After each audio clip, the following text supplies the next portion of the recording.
നമ്മൾ വിശുദ്ധ ഗ്രന്ഥത്തിലൂടെ കടന്നു പോകുമ്പോൾ ഒരാത്മാവിനെ ഏറ്റവും അധികമായി പീഡിപ്പിക്കുന്നത് പാപമാണ്. എന്താണ്? പാപമാണ്. അത് കഴിഞ്ഞാൽ വിശുദ്ധ ഫ്രാൻസിസ് സാലസ് പറയും, ഒരാത്മാവിനെ ഏറ്റവും അധികമായി പീഡിപ്പിക്കുന്നത് ആകുലതയാണ്. ടെൻഷൻ, ആകുലത. ഈ ആകുലതയും ടെൻഷനും ഭയവും ഇതൊക്കെ വരാനുള്ള കാരണം അനുദിന ജീവിതത്തിൻ്റെ പല അനുഭവങ്ങളും നമ്മൾ വല്ലാതെ ഭാരപ്പെടുത്തുകയും അസ്വസ്ഥപ്പെടുത്തുകയൊക്കെ ചെയ്യുന്നുണ്ട്. അതുകൊണ്ടാണ്. മറ്റൊരു വാക്യം പറഞ്ഞാൽ, നമ്മുടെ ഓരോ ദിവസവും നമുക്ക് സമ്മാനിക്കുന്ന നിരവധിയായ ജീവിതവുമായി ബന്ധപ്പെട്ട അസ്വസ്ഥതകൾ, സങ്കടങ്ങൾ, ഒറ്റപ്പെടലുകൾ, തിരസ്കരണങ്ങൾ, വേർപാടിൻ്റെ ദുഃഖം, ജീവിത പരാജയങ്ങൾ, പ്രതീക്ഷിച്ചത് സ്വപ്നം കണ്ടതൊന്നും കയ്യെത്തി പിടിക്കാൻ പറ്റിയില്ല, നേരിട്ടുകൊണ്ടിരിക്കുന്ന തടസ്സങ്ങൾ, പ്രതികൂല അനുഭവങ്ങൾ, അനർത്ഥങ്ങൾ, രോഗപീഠകൾ, കുടുംബ ബന്ധങ്ങളിലുള്ള അസ്വസ്ഥതകൾ, സമാധാനം തല്ലിക്കെടുത്തുന്ന ജീവിതത്തിൻ്റെ അന്തരീക്ഷം, ഇതെല്ലാം നമ്മുടെ ആന്തരിക വൈകാരിക മനുഷ്യനെ നിരന്തരം മുറിപ്പെടുത്തിക്കൊണ്ടിരിക്കും, അസ്വസ്ഥപ്പെടുത്തിക്കൊണ്ടിരിക്കും. നമ്മുടെ ജീവിതത്തിൻ്റെ അനുഭവമാണ്. കാരണം നമുക്ക് എല്ലാ ദിവസവും എന്തെങ്കിലുമൊക്കെ സങ്കടങ്ങൾ ഉണ്ടാകാനുള്ള കാരണം ഉണ്ടാകും, ഇല്ലേ? എന്തെങ്കിലുമൊക്കെ സങ്കടങ്ങൾ ഉണ്ടാകാനുള്ള കാരണം നമുക്ക് ഉണ്ടാകും. നമ്മൾ മനുഷ്യരാണ്. ഇങ്ങനെ നമ്മുടെ വൈകാരിക മനുഷ്യൻ അപ്പോൾ ഡിസ്റ്റർബ്ഡ് ആകും. ചിലപ്പോൾ ഭയത്തിലേക്ക് പോകും, ആകുലതകളിലേക്ക് പോകും, ചിലപ്പോൾ നിരാശയാകും, ചിലപ്പോൾ സങ്കടമാകും, ചിലപ്പോൾ ആത്മഹത്യയെക്കുറിച്ച് ചിന്തിക്കാൻ തുടങ്ങും, ചിലപ്പോൾ എൻ്റെ ജീവിതം ഇങ്ങനെ ആയില്ലേ, എൻ്റെ കുടുംബം ഇങ്ങനെ, നിരാശ നിറഞ്ഞ വാക്കുകളൊക്കെ സംസാരിക്കാൻ തുടങ്ങും. ഈ അനുഭവങ്ങളൊക്കെ നമ്മുടെ ജീവിതത്തിൽ ഉണ്ടാകുമ്പോൾ, നിശ്ചയമായിട്ടുണ്ടാകും, ഉണ്ടാകുമ്പോൾ എങ്ങനെയാണ് ഒരാത്മീയ മനുഷ്യൻ തൻ്റെ ആന്തരിക വൈകാരിക മനുഷ്യനുണ്ടാകുന്ന അസ്വസ്ഥതകളെ ഡീല് ചെയ്യേണ്ടത്, അഡ്രസ്സ് ചെയ്യേണ്ടത്, ആ വിഷയത്തെ എങ്ങനെയാണ് അഭിമുഖീകരിക്കേണ്ടതെന്ന് കർത്താവിൻ്റെ വചനത്തിലൂടെ നിരവധിയായ വഴികൾ നമുക്ക് പറഞ്ഞു തന്നിട്ടുണ്ട്. ഇത് മനസ്സിലാക്കി കഴിഞ്ഞാൽ ഗുണം എന്നാണെന്നറിയാമോ? എന്തെങ്കിലുമൊക്കെ മനസ്സിനൊരു സങ്കടം വരുമ്പോൾ നമുക്കറിയാം ഞാൻ ചെയ്യേണ്ട വഴി എന്തൊക്കെയാണ്, ഞാൻ എടുക്കേണ്ട രീതികൾ എന്തൊക്കെയാണ്, ഞാനതെല്ലാം വഴികളിലൂടെയാണ് പോകേണ്ടത്, വചനം എന്താ പറഞ്ഞിരിക്കുന്നത് എന്ന് മനസ്സിലാക്കാൻ നമുക്ക് പറ്റിയാൽ നമുക്ക് സൗഖ്യമെടുത്ത് മുന്നോട്ട് പോകാൻ പറ്റും. Praise Lord. നമുക്ക് സൗഖ്യമെടുത്ത് മുന്നോട്ട് പോകാൻ പറ്റും. അതല്ല എങ്കിൽ നമ്മൾ ആ വിഷയത്തിൻ്റെ മീതെ ജീവിതം സ്റ്റക്കാവും, മുന്നോട്ട് പോകില്ല. നമ്മുടെ ആ ഒരു പ്രതിസന്ധി നമ്മളെ വല്ലാതെ തകർത്ത് കളയും. പിന്നെ ഒരടി പോലും മുന്നോട്ട് വയ്ക്കാൻ പറ്റില്ല. അങ്ങനെ നിരവധിയായ പ്രശ്നങ്ങളെ, അനുദിന ജീവിതത്തിൻ്റെ പ്രതിസന്ധികളെ നമ്മൾ നമ്മുടെ വൈകാരിക മനുഷ്യൻ എങ്ങനെയാണ് നേരിടേണ്ടതെന്നും അതിനെങ്ങനെയാണ് സൗഖ്യമെടുത്ത് മുന്നോട്ട് പോകേണ്ടതെന്നും വചനത്തിലൂടെ നമുക്ക് കർത്താവ് പറഞ്ഞു തന്നിട്ടുണ്ട്. ഞാനിങ്ങനെ പ്രാർത്ഥിച്ച് ഒരുങ്ങിക്കൊണ്ടിരുന്ന സമയത്ത് ഒത്തിരി കാര്യങ്ങൾ വചനത്തിൽ അവിടെ ഇവിടെ എല്ലാം നമുക്ക് കണ്ടെത്താൻ പറ്റും. ഒരു 6 വളരെ പ്രധാനപ്പെട്ട വഴികൾ ഈ ആന്തരിക മനുഷ്യന് മുറിവേൽക്കുമ്പോൾ, വിഷമമുണ്ടാകുമ്പോൾ, സങ്കടങ്ങളുണ്ടാകുമ്പോൾ ഒക്കെ അതിനെങ്ങനെ അഭിമുഖീകരിക്കണമെന്ന് മനസ്സിലാക്കി തരുന്ന ഒരു 6 വഴികൾ വിശുദ്ധ ഗ്രന്ഥത്തിൽ നിന്ന് ഞാനൊന്ന് നോട്ട് ചെയ്ത് വെച്ചിട്ടുണ്ട്. അതാണ് നമ്മൾ തുടർന്ന് വരുന്ന നിമിഷം കേൾക്കാൻ പോകുന്നത്. ഒന്നാമത്തേത് ശ്രദ്ധിച്ച് കേട്ടോ. ഒന്നാമത്തേത്, നമുക്ക് സങ്കടം ഉണ്ടാകുമ്പോൾ, വിഷമം ഉണ്ടാകുമ്പോൾ, വേദന ഉണ്ടാകുമ്പോൾ നമ്മൾ എന്ത് ചെയ്യണം? ആദ്യം എന്ത് ചെയ്യണം? എന്ത് ചെയ്യണം? പറ, ഉറക്കെ പറ. നമ്മൾ ഈ വിഷമവും വേദനകളെല്ലാം തമ്പുരാന്റെ സന്നിധിയിലേക്ക് സമർപ്പിക്കണം, ഇറക്കി വയ്ക്കണം, കർത്താവിനോട് പറയണം. അതാണ് മറ്റൊരു വാക്യം പറഞ്ഞ, നാട്ടുകാരോടും വീട്ടുകാരോടും പറയുന്നതിന് മുമ്പ് ആരോട് പറയണം? അപ്പം ചിലപ്പോൾ ഈ നാട്ടുകാരോടും വീട്ടുകാരോടും പറയേണ്ട ആവശ്യം ചിലപ്പോൾ ഉണ്ടാകുകയില്ല. അതോടുകൂടി ആ പ്രശ്നത്തിൽ പരിഹാരം. നിങ്ങൾ 1-2 വചനങ്ങളൊന്നും എടുക്കാവോ? സങ്കീർത്തനം 34 അധ്യായം അതിൻ്റെ 4 മുതലുള്ള വചനങ്ങൾ ഒന്നെടുത്തേ. ഞാൻ കർത്താവിനെ തേടി, എനിക്ക് ഭയമുണ്ടായപ്പോൾ, എൻ്റെ മനസ്സ് ഭയപ്പെട്ടപ്പോൾ സങ്കീർത്തകൻ പറയാണ്, ഞാൻ കർത്താവിനെ തേടി. ഭർത്താവിനെ അല്ല തേടിയതപ്പോൾ, ആരെ തേടിയേ? കർത്താവിനെ തേടി. സർവഭയം അവിടെ നിന്ന് എനിക്ക് ഉത്തരമരുളി, സർവഭയങ്ങളിൽ നിന്നും അവിടെ തന്നെ മോചിപ്പിച്ചു. എന്നിട്ട് അടുത്ത വചനോ, അവിടത്തെ നോക്കിയവർ പ്രകാശിതരായി, അവർ ലജ്ജിതരാവുകയില്ല. പിന്നെയോ, ഈ എളിയവൻ നിലവിളിച്ചു, കർത്താവ് കേട്ടു, എല്ലാ കഷ്ടതയിൽ നിന്നും അവനെ രക്ഷിക്കുകയും ചെയ്തു. ഒരു കഷ്ടപ്പാട്, ബുദ്ധിമുട്ടും ഭയമൊക്കെ ഉണ്ടായപ്പോൾ കർത്താവിനെ വിളിച്ചു, കർത്താവിനെ നോക്കി. അതാണ് ആദ്യം ചെയ്ത സങ്കീർത്തകന്റെ ജീവിതത്തിലൂടെ കടന്നു പോകുമ്പോൾ ഒത്തിരിയേറെ ഇതുപോലെ മനസ്സ് തളരുന്ന, ജീവിതം തകർക്കപ്പെടുന്ന അനുഭവങ്ങളിലൂടെ കടന്നു പോയപ്പോഴാണ് ദാവീദ് ഈ സങ്കീർത്തനങ്ങൾ എഴുതിയത്.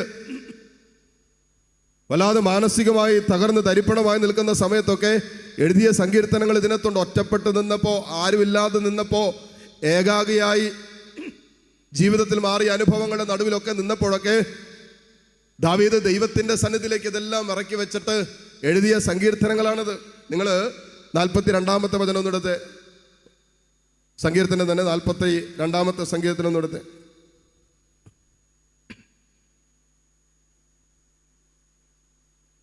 അതിൻ്റെ 1 മുതലുള്ള വചനങ്ങൾ പെട്ടെന്ന് വായിച്ചേ. നീർച്ചാൽ തേടുന്ന മാൻപേടയെ പോലെ ദൈവമേ എൻ്റെ ഹൃദയം അങ്ങയെ തേടുന്നു. എൻ്റെ ഹൃദയം ദൈവത്തിനായി ദാഹിക്കുന്നു. ജീവിക്കുന്ന ദൈവത്തിനായി തന്നെ എപ്പോഴാണ് എനിക്ക് ദൈവസന്നിധിയിൽ അവിടത്തെ കാണാൻ കഴിയുക? രാപ്പകൽ കണ്ണീരെൻ്റെ ഭക്ഷണമായി. എവിടെ നിന്റെ ദൈവമെന്ന് ഓരോരുത്തരും നിരന്തരം എന്നോട് ചോദിച്ചു. നോക്കിക്കേ, സങ്കീർത്തനം കടന്നു പോകുന്ന അവസ്ഥ നോക്കിക്കേ. കണ്ണുനീര് ഭക്ഷണമായിന്ന്. കണ്ണുനീര് ഭക്ഷണമാന്ന് പറഞ്ഞ എൻ്റെ അർത്ഥം ഇതാണ് കഴിച്ചുകൊണ്ടിരിക്കുന്നത്. കണ്ണുനീരാണ് ഇപ്പോൾ ഭക്ഷിച്ചുകൊണ്ടിരിക്കുന്നത്. കണ്ണുനീര് ഭക്ഷണമായി. പിന്നെ എല്ലാവരും ചോദിക്കാൻ തുടങ്ങി, നിന്റെ ദൈവം എന്തേ? നീ ഇത്രയും പ്രാർത്ഥിച്ച്, ഇത്രയും പള്ളിയിൽ പോയിട്ട് ദൈവത്തെ വിളിച്ചിട്ടും എന്തേ നിന്റെ അവസ്ഥ ഇങ്ങനെയായി? എന്തുകൊണ്ട് നിന്റെ കുടുംബം ഇങ്ങനെയായി? നിന്റെ ദൈവം എന്തേ എന്ന് ചോദിക്കാൻ തുടങ്ങി. ഈ അനുഭവത്തിൻ്റെ ഒക്കെ നടുവിൽ കടന്നു പോകാന്ന് പറഞ്ഞാൽ ആന്തരിക വൈകാരിക മനുഷ്യൻ വല്ലാതെ ഞെരുങ്ങുന്ന അനുഭവമാണ്. വല്ലാതെ മുറിവേൽപ്പിക്കപ്പെടുന്ന, തകർക്കപ്പെടുന്ന അനുഭവമാണ്. മറ്റുള്ളവർ ചോദിക്കുകയാണ്, നീ ഇത്രയൊക്കെ പള്ളിയിൽ പോയിട്ട് എന്നാണ് സംഭവിച്ചത്? നിനക്ക് എന്നാടി കിട്ടിയേ? ഞങ്ങൾ പള്ളിയിലും പ്രാർത്ഥിക്കാനൊന്നും പോകുന്നില്ല, എന്നിട്ട് ഞങ്ങൾക്കൊന്നും കുഴപ്പമില്ലല്ലോ എന്നൊക്കെ ആരെങ്കിലും പറഞ്ഞു കഴിഞ്ഞാൽ അതെത്ര കണ്ട് നമ്മുടെ വൈകാരിക മനുഷ്യന്റെ അസ്വസ്ഥകൾ ഉണ്ടാക്കും. നമ്മുടെ കണ്ണുനീര് ഭക്ഷണമായി തീരുന്ന ഒരു അനുഭവം എന്ന് പറഞ്ഞാൽ അത് വല്ലാത്ത ഭാരമുള്ള അനുഭവമാണ്. ചിലവരൊക്കെ രാവും പകലും കണ്ണുനീരൊഴുക്കി സങ്കടപ്പെട്ട് ജീവിതം ഇങ്ങനെ തള്ളി നീക്കിക്കൊണ്ടിരിക്കുന്നവരുണ്ട്. എങ്ങനെയെങ്കിലും കച്ചായതൊന്ന് അവസാനിപ്പിച്ചാൽ മതി, എങ്ങനെയെങ്കിലൊക്കെ അങ്ങോട്ട് ഇതൊക്കെ ഒന്ന് തീർന്നു പോയാൽ മതി എന്നൊക്കെ പറഞ്ഞ് കണ്ണുനീര് നിരന്തരം ഭക്ഷണമായി ജീവിച്ചുകൊണ്ടിരിക്കുന്നവര് നമ്മുടെ ചുറ്റുപാടുണ്ട്. ഇങ്ങനെ നിൽക്കുമ്പോൾ എന്നിട്ട് സങ്കീർത്തകൻ പറയാണ് 5-ാമത്തെ വചനത്തിലേക്ക് വന്നപ്പോൾ, എൻ്റെ ആത്മാവേ നീ എന്തിനു വിഷാദിക്കുന്നു? നീ എന്തിനു നെടുവേർപ്പെടുന്നു? ദൈവത്തിൽ പ്രത്യാശ വയ്ക്കുക. എൻ്റെ സഹായവും ദൈവവുമായ അവിടത്തെ ഞാൻ വീണ്ടും പുകഴ്ത്തും. പിന്നെ എൻ്റെ ആത്മാവ് വിഷാദത്തിലേക്ക് പോകുമ്പോൾ, സങ്കടത്തിലേക്ക് പോകുമ്പോൾ ഇങ്ങനെ ഓരോ പ്രാവശ്യം പിന്നെ പറഞ്ഞ് ഈ അധ്യായം അവസാനിക്കുമ്പോഴും വീണ്ടും പറഞ്ഞ് അവസാനിപ്പിക്കുന്ന ഇങ്ങനെയാണ്. ഇതെല്ലാം ഒരു ദാവീദിന്റെ ചങ്കിലൂടെ കടന്നു പോകുന്ന ഭാരമാണ്. എന്നിട്ട് ദാവീദ് തന്നെ പറയാണ്, എൻ്റെ ആത്മാവെ നീ എന്തിനു വിഷാദിക്കുന്നു? എൻ്റെ ആത്മാവെ നീ എന്തിനു നെടുവീർപ്പെടുന്നു? കർത്താവിൽ ആശ്രയിക്ക് എന്ന് പറഞ്ഞാൽ ഈ നെടുവീർപ്പുകളും കണ്ണുനീരും സങ്കടവും ദുഃഖവും ഭയവും ആകുലതയും നിരാശയും എല്ലാം സങ്കീർത്തകൻ കർത്താവിലേക്കാണ് ഇറക്കി വെച്ചത്. കർത്താവിൻ്റെ അടുത്തേക്ക് ആദ്യം ഓടിയെന്ന്. ഹല്ലേലൂയാ, ഹല്ലേലൂയാ. ഇത് നമ്മൾ സങ്കീർത്തനത്തിലൂടെ കടന്നു പോകും മാത്രമല്ല, മറ്റെവിടെയോ ഒരിടത്ത് ഒരു സ്ത്രീ ഇതുപോലെ വാവിട്ട് കരയുന്ന ഒരു സംഭവമുണ്ട്. അതെവിടെയെന്നറിയാമോ? പറ, എവിടെ? സാമുവേലിന്റെ പുസ്തകത്തിൽ. ആരാ? ഉറക്കെ പറ. ഹന്ന വന്നിട്ട് തമ്പുരാന്റെ അടുത്ത് ദേവാലയത്തിൽ വന്നിട്ട് ചങ്ക് പൊട്ടി വാവിട്ടങ്ങോട്ട് കരഞ്ഞു. മക്കളില്ലാത്തതിൻ്റെ വല്ലാത്ത ഭാരം, അതിൻ്റെ പിരിമുറുക്കം, അതിൻ്റെ കുത്തുവാക്കുകൾ, പരിഹാസങ്ങൾ കേട്ടുമടുത്തിട്ട് അവൾ കർത്താവിൻ്റെ അടുത്ത് വന്നിട്ട് അവളുടെ ഹൃദയത്തിൻ്റെ വേദനകളും വ്യതകളും സങ്കടങ്ങളെല്ലാം കർത്താവിങ്കിലേക്ക് ചൊരിഞ്ഞിട്ടു എന്നാണ് പറയുന്നത്. അവൾ ചൊരിഞ്ഞിട്ടു. നിങ്ങൾ 1 സാമുവേൽ 1-ാം അധ്യായം 9 മുതലുള്ള വചനങ്ങൾ വായിക്കുമ്പോൾ, ഒരു 20 വരെയുള്ള വചനങ്ങളൊക്കെ വായിക്കുമ്പോൾ അവിടെ കാണാൻ പറ്റും, ഹന്ന തൻ്റെ ഹൃദയം തമ്പുരാൻ്റെ മുമ്പിൽ വേദനകൾ സങ്കടങ്ങളെല്ലാം കർത്താവിൻ്റെ മുമ്പിൽ ഇറക്കി വെച്ചു. വേദന ഉണ്ടാകരുതെന്നും എനിക്ക് സങ്കടം ഉണ്ടാകരുതെന്നും വിഷമം വരരുതെന്നും രോഗം വരരുതെന്നും എനിക്കൊരു ബുദ്ധിമുട്ടില്ലാതെ ജീവിതം പോകണം എന്ന് നമുക്ക് ആഗ്രഹിക്കാനേ പറ്റൂ. അത് ഈ ലോകത്ത് സാധ്യമല്ല. പക്ഷെ ഇങ്ങനെയുള്ള അനുഭവങ്ങൾ ഉണ്ടാകുമ്പോൾ അത് എങ്ങനെ നേരിടണമെന്ന് ഒരു ആത്മീയ മനുഷ്യൻ പഠിച്ചു വെച്ച് കഴിഞ്ഞാൽ ഈ അനുഭവങ്ങളെയും അതിജീവിച്ച് യേശു കടന്നു പോയതുപോലെ കടന്നു പോകാൻ പറ്റും. അതുകൊണ്ടാണ് ഹന്നായും തമ്പുരാന്റെ മുമ്പിൽ വന്നിട്ട് തൻ്റെ ഹൃദയത്തിൻ്റെ സകല വേദനകളും സകല സങ്കടങ്ങളും ഹന്ന കർത്താവിൻ്റെ മുമ്പിൽ ഇറക്കി വെച്ചു എന്നാണ് പറയുന്നത്. അതായത് എല്ലാ വിഷമവും ഭർത്താവിനോട് പോലും അല്ല പറഞ്ഞത്, വീട്ടുകാരോട് ഒന്നും അല്ല പറഞ്ഞത്. ആദ്യം അവൾ ചെയ്ത് കർത്താവിൻ്റെ അടുത്ത് വന്നിട്ട് അവളുടെ എല്ലാ സ്വകാര്യ ദുഃഖങ്ങളും വേദനകളും ഇറക്കി വെച്ചു പ്രാർത്ഥിച്ചു. ഹല്ലേലൂയ. സന്തോഷത്തോടെ പറഞ്ഞേ ഹല്ലേലൂയ, ഹല്ലേലൂയ. ഈശോ മത്തായിയുടെ സുവിശേഷം 11-ാം അധ്യായം 28-ാമത്തെ വചനത്തിൽ എന്നാ പറയുന്നേ? ബൈബിൾ നോക്കരുത്, ഞാനിത് പഠിപ്പിച്ചതാ. മത്തായി 11:28, അധ്വാനിക്കുന്നവര്, ജീവിതത്തിന്റെ ഭാരം വഹിക്കുന്നവര് എൻ്റെ അടുക്കൽ വാ, ഞാൻ നിങ്ങളെ ഉറക്കെ പറ ആശ്വസിപ്പിക്കാം. അപ്പോ നമുക്ക് എന്തെങ്കിലുമൊക്കെ ഒരു വിഷമവും വേദനയും ആരും മനസ്സിലാക്കപ്പെടാത്ത ജീവിതത്തിൻ്റെ അനുഭവവും ഒറ്റപ്പെടലും ഒക്കെ അനുഭവിക്കുമ്പോൾ നമ്മൾ ആദ്യം ചെയ്യേണ്ടത് കർത്താവിങ്കിലേക്ക് നമ്മുടെ വേദനകൾ ഇറക്കി വയ്ക്കുക. ഇപ്പം 2 കാര്യങ്ങൾ സംഭവിക്കും. ഒന്ന് നമ്മുടെ വേദനകൾക്ക് ഒരു ആശ്വാസം കിട്ടും. അതാണ് കർത്താവ് പറഞ്ഞത്, വാ ഞാൻ നിങ്ങളെ ആശ്വസിപ്പിക്കും. അപ്പോൾ നമ്മളിങ്ങനെ നമ്മുടെ ഭാരം നമ്മൾ ഇറക്കി വയ്ക്കുമ്പോൾ നമുക്കൊരു ആശ്വാസം ഉണ്ടാവും. ഒന്നതാണ്. 2, ഈ കണ്ണുനീരോടെയുള്ള പ്രാർത്ഥനയിൽ ഒരുപക്ഷെ ദൈവത്തെ നമുക്ക് കണ്ടുമുട്ടാൻ പറ്റും, നമുക്ക് എൻകൗണ്ടർ ചെയ്യാൻ പറ്റും. ഈ അനുഭവത്തിൽ പലപ്പോഴും പലരുടെയും ജീവിതത്തിലൊക്കെ ദൈവാനുഭവം ഉണ്ടായിരിക്കുന്നത് ഇതുപോലെ ആഴമേറിയ ജീവിതത്തിൻ്റെ കഠിനമേറിയ അനുഭവത്തിൻ്റെ നടുവിൽ ദൈവത്തെ വിളിക്കാൻ തയ്യാറായിടത്ത് ദൈവത്തിൻ്റെ അത്ഭുതകരമായ പ്രവൃത്തി കണ്ടിട്ടുണ്ട്. നിങ്ങൾ രാജാക്കന്മാരുടെ പുസ്തകം അതിൻ്റെ 19-ാം അധ്യായം എടുത്ത് 1 രാജാക്കന്മാർ 19-ാം അധ്യായം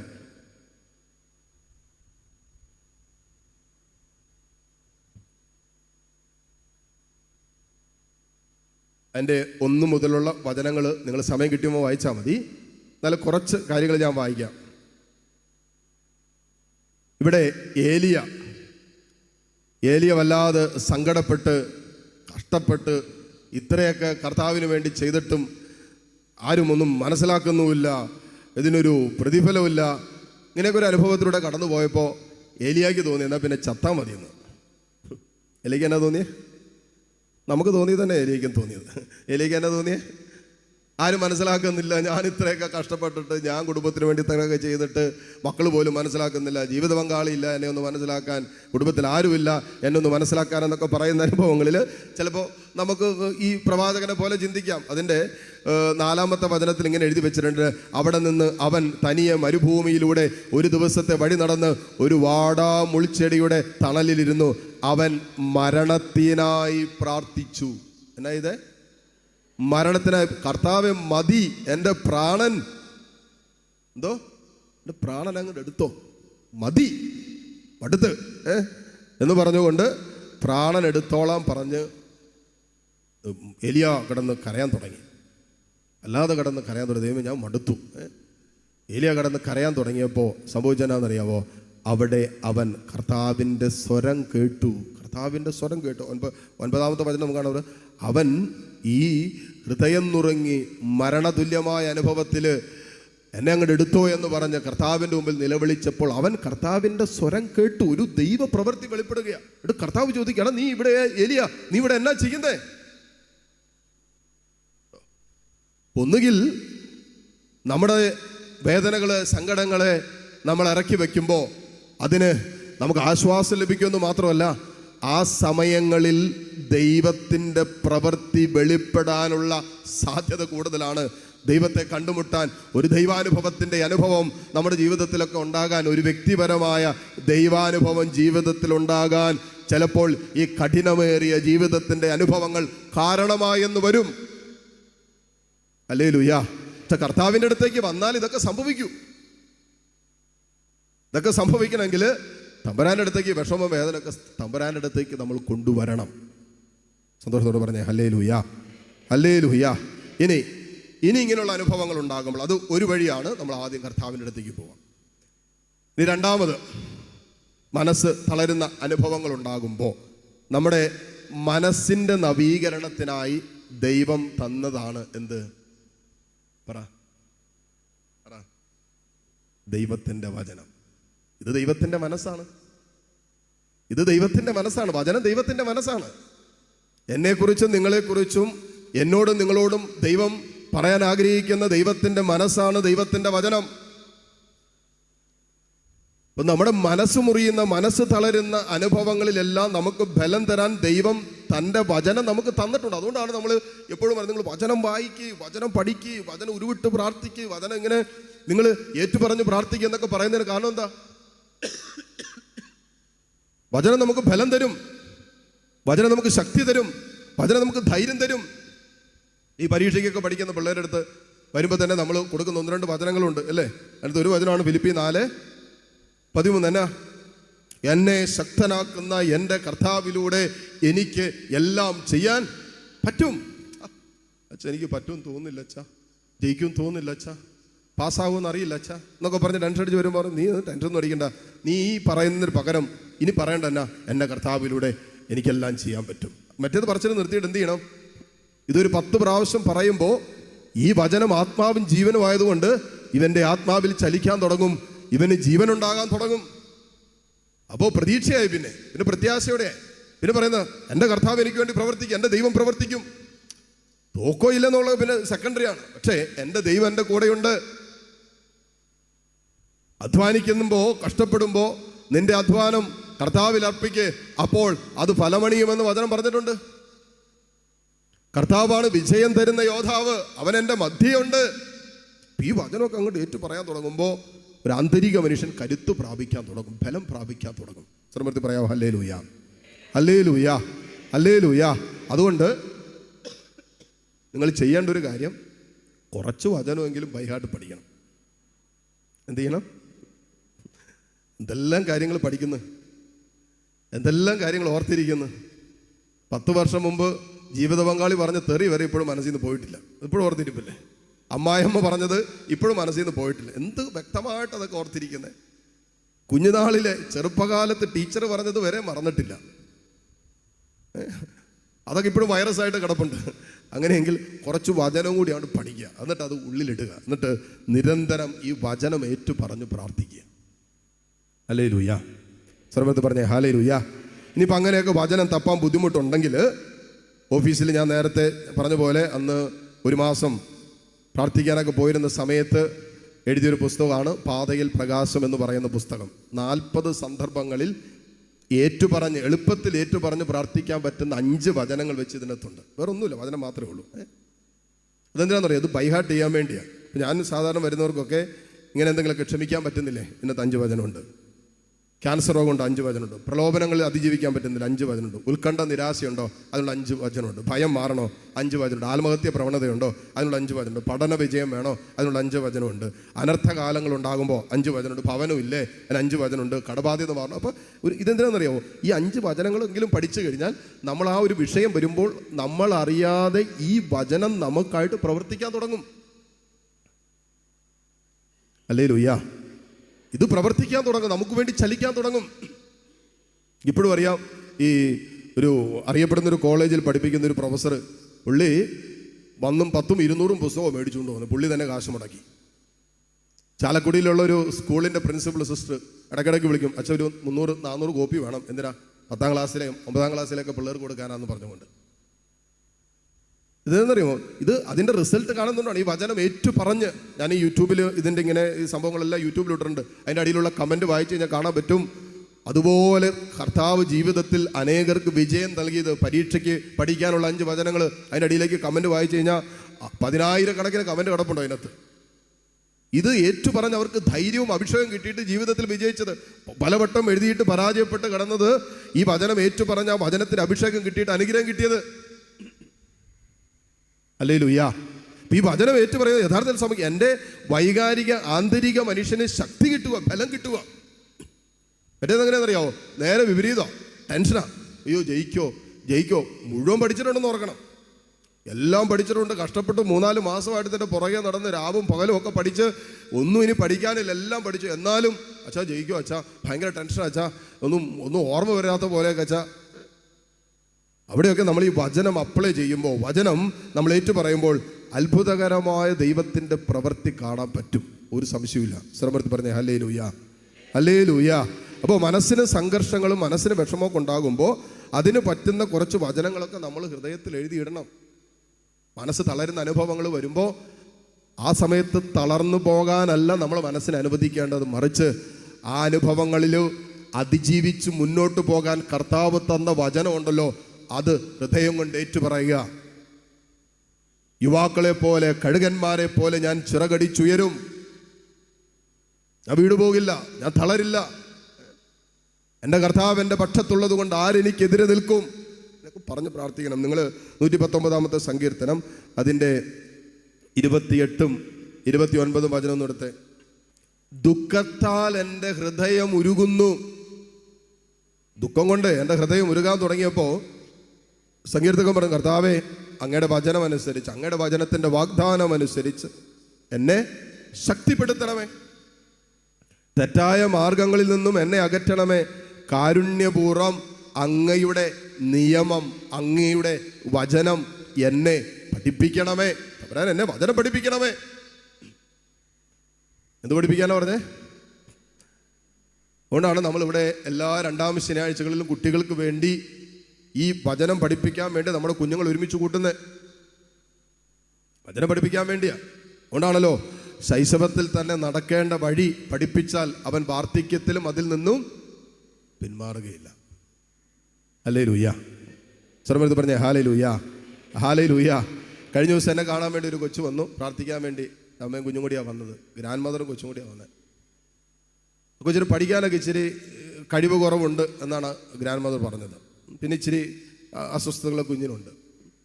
പക്ഷെ എന്നെ ആശ്ചര്യപ്പെടുത്തിയൊരു കാര്യം, കുഞ്ഞിന് ഇൻ്റലക്ച്വലി ഇച്ചിരി കുറവാണ് എന്ന് അമ്മ പറയുമ്പോഴും ആ കുഞ്ഞ്, ഞാൻ ചുമ്മാ ചോദിച്ചു, മോളെ നിനക്ക് വല്ല വചനമൊക്കെ അറിയാമെന്ന് ചോദിച്ചപ്പോൾ അതിന് എന്നെ അറിയാം. അപ്പോൾ അമ്മ പറയും, അവൾക്ക് വചനമൊക്കെ അറിയാച്ചാ. ഇത്രയേ ഉള്ളൂ.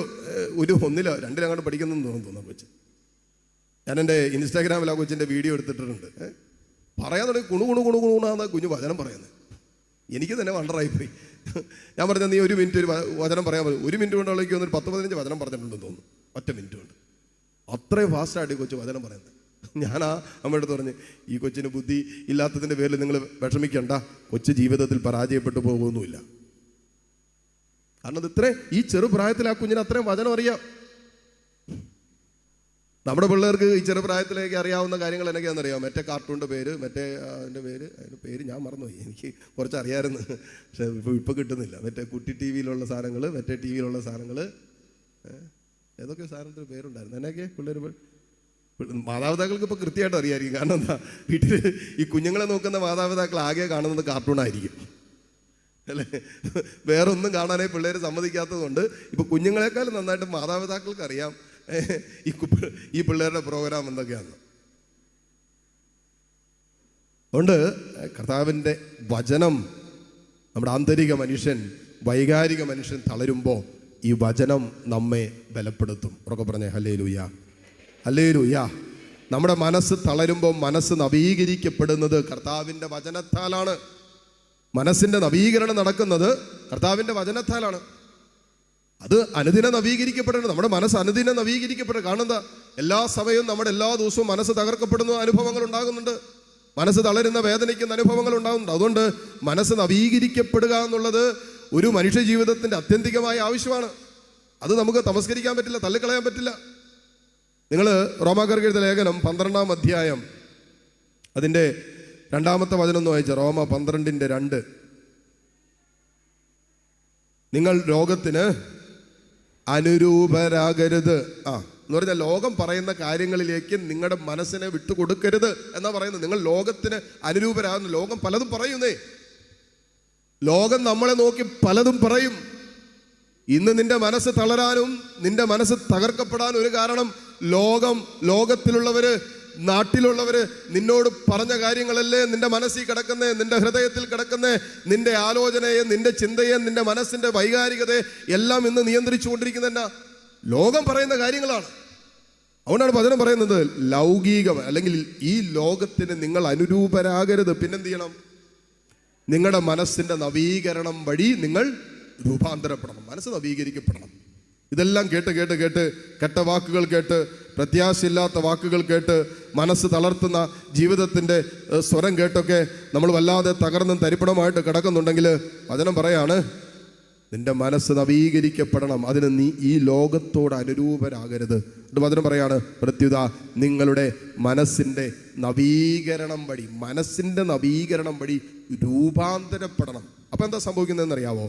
ദൈവഹിതം എന്തെന്നും നല്ലതും പ്രീതിജനകവും പരിപൂർണവുമായതെന്തെന്നും വിവേചിച്ചറിയാൻ അപ്പം പറ്റും. കാരണം എന്താ? മനസ്സ് നവീകരിക്കപ്പെട്ടു.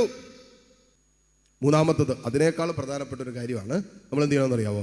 അങ്ങനെ മനസ്സ് തളർന്ന് അനുഭവം വരുമ്പോൾ കുറച്ച് നേരമെങ്കിലും ദൈവത്തെ ഒന്ന് സ്തുതിക്കാൻ, ആരാധിക്കാൻ നമുക്ക് പറ്റിയാൽ വലിയ അത്ഭുതം നടക്കും. കാരണം എന്താ പറയുക, ആരാധിക്കുകയും സ്തുതിക്കുകയും ചെയ്യുമ്പോൾ എൻ്റെ കൂടെയുള്ള ദൈവസാന്നിധ്യം ഞാൻ അംഗീകരിക്കുകയും ഏറ്റുപറയുകയും ചെയ്യുക. അത് ഞാൻ ഒറ്റയ്ക്കല്ല, ദൈവം എനിക്ക് വേണ്ടി പ്രവർത്തിക്കുന്ന സമയത്തിലാണ് ഞാൻ വിശ്വസിക്കുകയും ഏറ്റുപറയുകയും ചെയ്യുന്ന സമയമാണ് ദൈവത്തെ സ്തുതിക്കുകയും ആരാധിക്കുകയും ചെയ്യുന്ന സമയം. അതുകൊണ്ട് മാറി നിന്നിട്ടോ അടച്ചിട്ട മുറികളിലോ ഹൃദയം കൊണ്ടോ ഒക്കെ നമുക്ക് സ്തുതിക്കാനും ആരാധിക്കാനൊക്കെ പറ്റും. ദൈവ സാന്നിധ്യത്തെ നമ്മൾ ബോധപൂർവം നമ്മൾ അംഗീകരിക്കുകയും ഏറ്റുപറയുകയും ചെയ്യുന്ന സമയമാണ് സ്തുതിപ്പിൻ്റെ, ആരാധനയുടെ, ദൈവസ്തുതി. നമ്മൾ സ്തുതിക്കാൻ പറ്റും. നമുക്ക് തന്നെ കുറച്ച് നേരം ഒന്ന് സ്തുതിക്കാൻ പറ്റിയാൽ എന്തൊരു ആശ്വാസം കിട്ടും, എന്ത് വിടുതൽ കിട്ടുമെന്നറിയാവോ? അപ്പസ്വലന്മാരല്ലേ, പൗലോസും ശീലാസും തടവറയിൽ കടന്നപ്പോൾ ഭയപ്പെട്ടും ആകുലപ്പെട്ടും അസ്വസ്ഥപ്പെട്ടും കിടന്നപ്പോൾ അവരങ്ങനെ കടന്ന് വിഷമിച്ചും വേദനിച്ചും പരാതി പറഞ്ഞും അങ്ങോട്ടും കൂടി നാളെ എന്നാ സംഭവിക്കുക, ഇതൊന്നുമല്ല. അവർ രണ്ടുപേരും കൂടി ദൈവത്തെ സ്തുതിച്ചു, തടവറയിൽ ദൈവത്തെ ആരാധിച്ചു. ആ ആരാധനയുടെ സമയത്ത് അവർക്ക് മനസ്സിനും ശരീരത്തിനും എല്ലാ മേഖലകളിലുമാണ് വിടുതൽ കിട്ടിയത്. ഹല്ലേലൂയാ. അതുകൊണ്ട് മനസ്സ് തളരുന്ന അനുഭവങ്ങൾക്ക് മനസ്സിനെ വിട്ടുകൊടുക്കാതെ, മനസ്സ് ബലം പ്രാപിക്കുന്ന ദൈവ സാന്നിധ്യം നമ്മുടെ കൂടെയുണ്ടെന്ന് നമ്മുടെ മനസ്സിനോട് ഉറക്കെ പറയുന്ന ദൈവസ്തുതികളിലേക്ക്, ദൈവാരാധനയിലേക്ക് നമ്മെ വിട്ടുകൊടുക്കണം. നിങ്ങൾ 2 ദിനവൃത്താന്തം എന്നെടുത്ത്, 2 ദിനവൃത്താന്തം അതിൻ്റെ 20-ാം അധ്യായം എന്നെടുത്ത്, 2 ദിനവൃത്താന്തം 20-ാം അധ്യായം. യഹോഷാഫാത്തിനെതിരെ മൊവാബ്യരും അമോന്യരും മെയൂന്യരും ചേർന്ന് യുദ്ധത്തിന് വന്നു.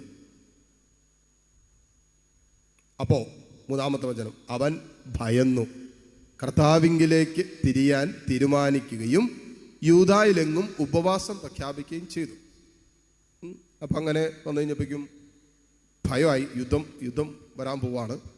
2-3 രാജ്യങ്ങൾ ആൾക്കാർ യുദ്ധത്തിന് വരികയാണ്. അപ്പോൾ യഹോഷഫാത്ത് വല്ലാതെ ഭയപ്പെടാൻ തുടങ്ങി.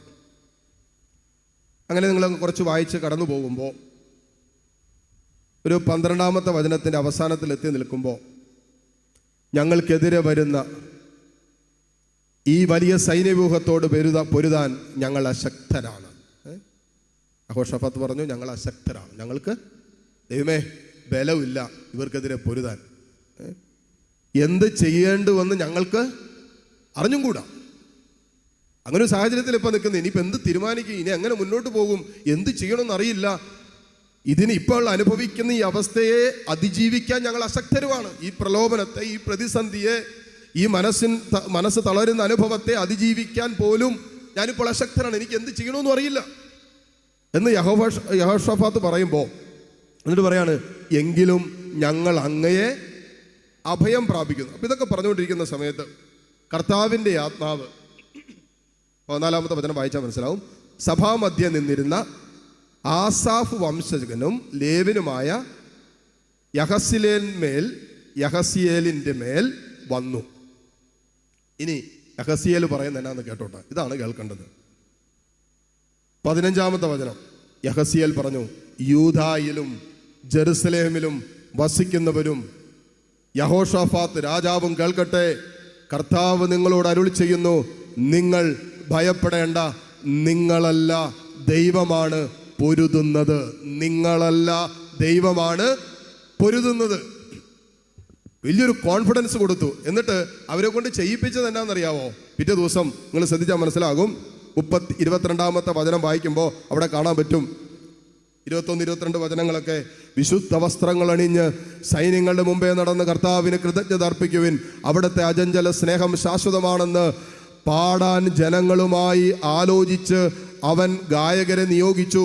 അവർ പാടി സ്തുതിക്കാൻ തുടങ്ങിയപ്പോൾ യൂദായെ ആക്രമിക്കാൻ വന്ന അമ്മോന്യർ, മൊവാബ്യർ, സെയിൻ പർവ്വത നിവാസികൾ എന്നിവർക്കെതിരെ കർത്താവ് കെണിയൊരുക്കി അവർ തുരത്തപ്പെട്ടു. ഇവരല്ല യുദ്ധം ചെയ്തേ, കർത്താവ് യുദ്ധം ചെയ്തേ. ഇവര് ചെയ്തെന്നാന്നറിയോ? ഇവര് ദൈവത്തെ സ്തുതിച്ചു, ദൈവത്തിന്റെ മഹത്വത്തെ, ദൈവത്തിന്റെ സ്നേഹത്തെ പാടി ആരാധിച്ചു. അതാണ് ഇവർ ചെയ്തത്. അതാണ് ഇവർക്ക് കൊടുത്ത ആജ്ഞ. ഇതാണ്, നിങ്ങൾ ഭയപ്പെടേണ്ട കാര്യമൊന്നുമില്ല.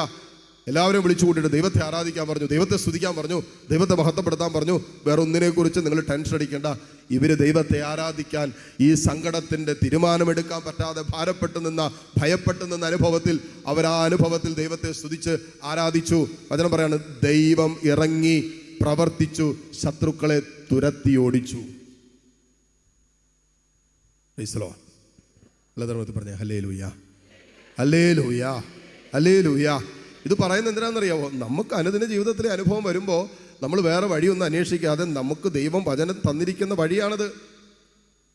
നമ്മളായിരിക്കുന്ന ആ അനുഭവത്തിൽ ഏതാനും നിമിഷവും ഏതാനും സമയമൊക്കെ ഒന്ന് കയ്യൊക്കെ ഉയർത്തിയോ മുട്ടുകുത്തിയോ ഒക്കെ പറ്റുമെങ്കിൽ അങ്ങനെ, അതല്ല എങ്കിൽ ഹൃദയം കൊണ്ട് ഏതാനും നിമിഷം കർത്താവിനെ സ്തുതിച്ച് പ്രാർത്ഥിക്കുമ്പോൾ സംഭവിക്കുന്നതെന്നറിയോ? എൻ്റെ കൂടെയുള്ള എൻ്റെ ദൈവം എനിക്ക് വേണ്ടി പ്രവർത്തിക്കുമെന്ന് ഞാൻ വിശ്വസിക്കുകയും ഏറ്റുപറയുകയും ചെയ്യുകയാണ്. പിന്നെ ദൈവമാണ് പ്രവർത്തിക്കുന്നത്. എൻ്റെ ഭയമല്ല, എൻ്റെ ടെൻഷനല്ല, എൻ്റെ തീരുമാനങ്ങൾ എടുക്കാൻ ഞാൻ ആശങ്കപ്പെട്ട് നിൽക്കുന്നത് ഇതൊന്നുമല്ല. ദൈവത്തെ ആരാധിക്കുന്ന ജീവിതത്തിൽ പിന്നെ ദൈവത്തിൻ്റെ പ്രവൃത്തിയാണ് കാണുന്നത്. ദൈവം നടത്തും. എടാ നീ അത് വിട്ടേര്, അത് വേണ്ട. പ്രാർത്ഥിക്കാൻ തുടങ്ങുമ്പോൾ ചില കാര്യങ്ങൾ കർത്താവ് ബ്ലോക്ക് ചെയ്യും, ചില വഴികൾ കർത്താവ് തുറന്നു തരും. നിങ്ങൾക്ക് ശത്രുക്കളെന്ന് തോന്നുന്ന വഴികളെ കർത്താവ് അടച്ച് നശിപ്പിച്ച് തകർത്തിട്ട് ദൈവം നിനക്ക് വഴി തുറന്ന് തരുന്ന അനുഭവം ഉണ്ടാകും. എപ്പോഴാണെന്നറിയാവോ? ഈ അനുഭവത്തിൻ്റെ നടുവിൽ ദൈവത്തെ സ്തുതിക്കാനും ആരാധിക്കാനും തയ്യാറാകുമ്പോൾ. അതുകൊണ്ട് സ്വകാര്യ ജീവിതത്തിൽ നമുക്ക് വല്ലാത്ത അഭിഷേകം തരുന്നൊരു സമയമാണ് നമ്മൾ ദൈവത്തെ സ്തുതിക്കുന്ന സമയം, ആരാധിക്കുന്ന സമയം. എല്ലാം മറന്നു ആത്മാവിലും സത്യത്തിലും ദൈവത്തെ സ്തുതിച്ച് ആരാധിക്കുന്ന സമയം. അതുകൊണ്ടല്ലേ സ്തുതിയാരാധനയുടെ സമയത്ത് നന്നായിട്ട് ദൈവത്തെ സ്തുതിക്കുക, ആരാധിക്കുക ചെയ്താൽ നമ്മൾ അറിയാതെ തന്നെ ദൈവം നമുക്ക് വേണ്ടി പ്രവർത്തിക്കാൻ തുടങ്ങുന്ന സമയമാണത്. ദൈവം നമുക്ക് വേണ്ടി അത്ഭുതകരമായി നമുക്കെതിരെ നിൽക്കുന്ന ശത്രുവിനെ തകർക്കുന്ന സമയമാണ് നാം ദൈവത്തെ സ്തുതിക്കുകയോ ആരാധിക്കുകയൊക്കെ ചെയ്യുന്ന സമയം. അതുകൊണ്ട് മനോഹരമായ ആയുധങ്ങളാണ് കർത്താവ് നമ്മുടെ വൈകാരിക ആന്തരിക മനുഷ്യന് മുറിവേൽക്കാതെ മുന്നോട്ട് പോകാൻ കർത്താവ് തന്നിരിക്കുന്നത്. ഇതൊക്കെ നമ്മൾ പ്രയോജനപ്പെടുത്തണം. ഒന്നാമത്തെ ഏതായിരുന്നു? ദൈവത്തിൽ കൊടുക്കുക. രണ്ടാമത്തെ എന്തായിരുന്നു? മൂന്നാമത്തെ എന്തായിരുന്നു? ദൈവത്തെ സ്തുതിക്കാൻ. നാലാമത്തത് എന്താണെന്ന് ചോദിച്ചാൽ അത് വളരെ ശ്രദ്ധിക്കേണ്ട ഒരു വിഷയമാണ്. ആത്മീയമായി വളർന്നിട്ടുള്ള നിങ്ങൾക്കറിയാവുന്ന വ്യക്തികളെ, ബന്ധങ്ങളിൽ ഈ ഒരു അവസ്ഥയ്ക്ക് സഹായത്തിനായി നിങ്ങൾ തേടണം. അല്ലാതെ നിങ്ങളെപ്പോലെ തന്നെ മനസ്സ് തളർന്നു നിൽക്കുന്ന, പ്രതീക്ഷയില്ലാത്ത, നിരാശപ്പെട്ട് നിൽക്കുന്ന, ബഹുമാനപ്പെട്ട കാര്യച്ചൻ കഴിഞ്ഞ ദിവസം ധ്യാനത്തിനിടയ്ക്ക് പറയുന്നത് കേട്ടതാണ്. ഇങ്ങനെ മനസ്സൊക്കെ തളർന്ന് വേദനിച്ച് ഒരു സഹോദരി അയലക്കത്തേക്ക് വന്ന് പറഞ്ഞു, അതേ എനിക്ക് വല്ലാത്ത വിഷമം, വല്ലാത്ത സങ്കടം, മകൻ്റെ കാര്യം ഓർത്തിട്ട് എനിക്കൊന്നും മുന്നോട്ട് പോകാൻ പറ്റുന്നില്ല, മനസ്സൊക്കെ തളരുന്ന പോലെ, മനസ്സിലേക്ക് ഇപ്പോൾ ചത്താൽ മതി ആത്മഹത്യ ചെയ്താൽ മതി എന്നുള്ള ചിന്തയാണ് വരുന്നത്. ഞാൻ എന്നാടി ചെയ്യണ്ടേ? അപ്പോഴേക്ക് അവൾ പറഞ്ഞ്, എടി ഇങ്ങനെയൊക്കെ ചിന്ത വന്ന വെച്ച് താമസിപ്പിക്കരുത്, അത് മാറിപ്പോകുന്നു കേട്ടോ. നല്ല ഉപദേശമല്ലേ കൊടുത്തത്. ഇങ്ങനെയൊക്കെ ചിന്ത വന്ന് എന്ത് ചെയ്യണം? പിന്നെ വെച്ച് താമസിപ്പിക്കരുത്, ഉടനെ ചെയ്തോളാം, അല്ലെങ്കിൽ അതങ്ങ് മാറിപ്പോയാലോ ഒന്ന് കേട്ടോ. അപ്പം അങ്ങനെയുള്ളവരടുത്ത് പോയി ഉപദേശം തേടാൻ പോയേക്കരുത്, ഉള്ള സമാധാനം കൂടി പോകും. നമ്മുടെ പ്രശ്നം എന്താണ്? നമ്മളിങ്ങനെ ഈ ചെന്നെത്തുന്ന ഇടങ്ങളിൽ നമുക്ക് സമാധാനവും സന്തോഷം കിട്ടുന്ന ഇടങ്ങളിലേക്കല്ല നമ്മൾ പലപ്പോഴും പോകുന്നത്. നമ്മളെ ഉപരി തളർത്തുന്ന വ്യക്തികളിലേക്ക് നമ്മുടെ ജീവിതം വയ്ക്കുന്നത്. അത് ചെയ്യരുത്.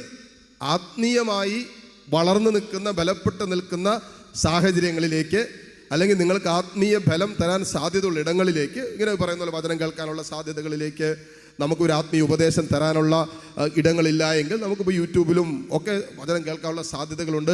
അല്ലെങ്കിൽ ഇങ്ങനെയുള്ള ശുശ്രൂഷകൾക്ക് പോകാനുള്ള ഇടങ്ങൾ നിങ്ങൾക്കുണ്ട്. അവിടെ പോയി കർത്താവിൻ്റെ സ്വരം കേൾക്കുക.